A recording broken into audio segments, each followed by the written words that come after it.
Satu lagi, musisi muda bertalenta menyambangi kota Palembang, Marcelo Tahitu atau yang lebih dikenal dengan Ello. Ello yang tampil di depan penggemarnya ini menyanyikan 10 lagu, salah satunya Gak Kayak Mantanmu.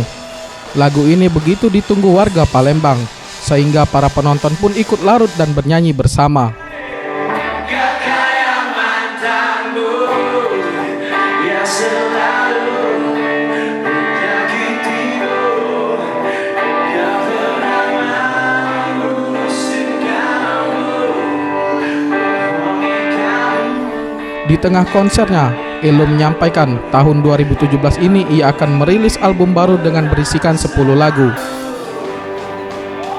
Saya ngerasa saya harus ngeluarin album setiap tahun. Jadi setahun sekali harus ngeluarin album.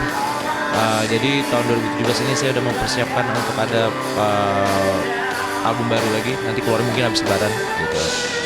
Bocorannya ada 10 lagu di situ dan albumnya lebih ngerok lagi, dan albumnya juga makin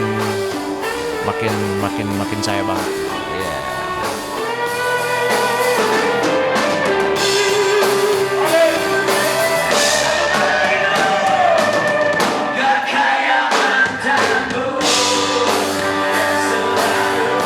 Fani Atmawijaya, Gusti Putu Sumertayasa, Sriwijaya TV.